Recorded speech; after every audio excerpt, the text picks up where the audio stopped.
Hello friends, previous video में हमने देखा कि यूनिट का नेम अगर हमें डेटाबेस में इंसर्ट करवाना हो तो कैसे इंसर्ट करवाते हैं। आज हम देखेंगे कि अगर हमें ऐसा करना है कि यूज़र को जेपीजी फाइल ही अपलोड करवानी है, यूज़र से जेपीजी फाइल ही अपलोड करवानी है। अगर यूज़र पीडीएफ फाइल अपलोड करता है तो वो अपलोड नहीं होनी चाहिए।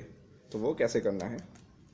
तो हमारे पास अभी क्या है कि इमेज का नेम है ऐसे, मान लीजिए कि demo1.jpg, इस तरह की इमेज है। अब हमें एक्सटेंशन चेक करवाना है।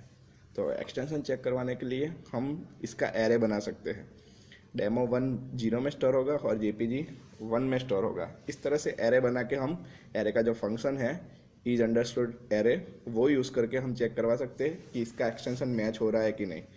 तो यहाँ पर पहले हम एक्सप्लोर फंक्शन का यूज़ करके स्ट्रिंग टू एरे में कन्वर्ट करेंगे। हमारे पास स्ट्रिंग डॉलर फाइल में स्टोर है।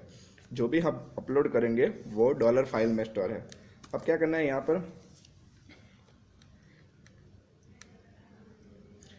एक्सप्लोर फंक्शन का यूज़ करना है। तो यहाँ पर dollar file 1 is equal to, यहाँ पर लूँगा एक्सप्लोर फंक्शन। एक्सप्लोर फंक्शन में मैं यहाँ पर लूँगा हमारी जो इमेज है वो डॉट के बाद हमें एक्सटेंशन चेक करवाना है। तो यहाँ पर डॉट करना होगा, डॉट के बाद, और यहाँ पर डॉलर फाइल। अब हमें एक्सटेंशन हमारा किस में स्टोर हुआ? डॉलर फाइल जो हमारा नेम है उसका एक्सटेंशन 1 में स्टोर हुआ, क्योंकि ये एरे बन गया है। अब मैं यहाँ पर इको डॉलर फाइल 1 करूँगा, इको डॉलर फाइल 1। अब हम देखते हैं कि हमारा एरे बना कि नहीं। तो localhost/php/insert.php हम यहाँ पर फाइल अपलोड करवाते हैं।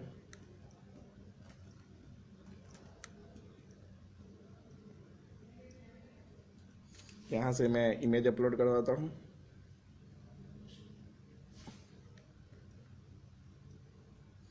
यहाँ पर हमारा एरे बन गया है।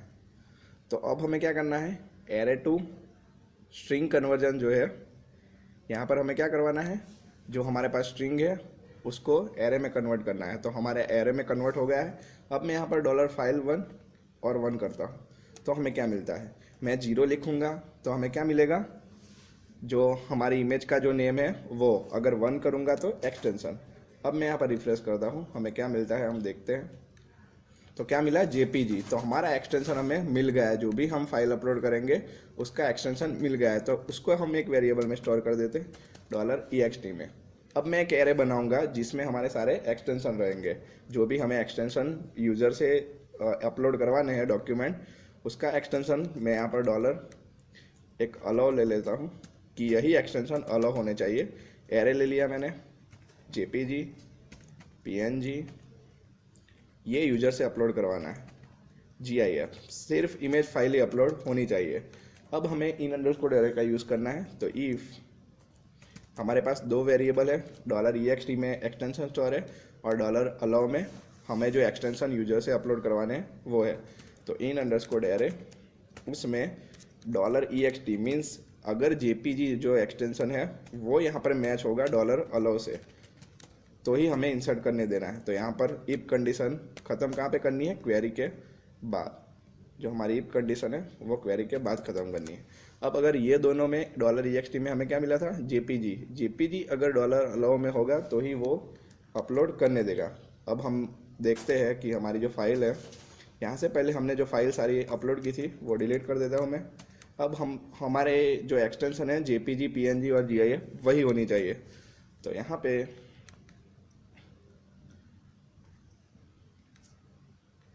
एक ब्रैकेट रह गया है तो वो ब्रैकेट ख़त्म कर लेते हैं।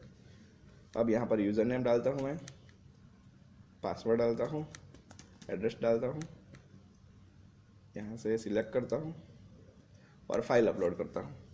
मैंने यहाँ पर .jpg अपलोड कर रहा हूँ मैं, अपलोड हो गई है यहाँ पर। अब फोल्डर में देखते हैं, JPG अपलोड हो गई है। अब मैं यहाँ से PDF अपलोड करता हूँ। तो PDF अपलोड होती है कि नहीं वो देख लेते हैं। हम यहाँ से PDF लेंगे कोई भी एक, ये रही PDF, ये PDF है। तो ये PDF हम इंसर्ट करवाते हैं। तो ये PDF इंसर्ट नहीं हुई, सिर्फ JPG फाइल ही इंसर्ट होगी, JPG PNG जो हमने एरे में ली हुई है वो। तो इस तरह से हम एक्सटेंशन चेक करवा के अपलोड करवा सकते हैं।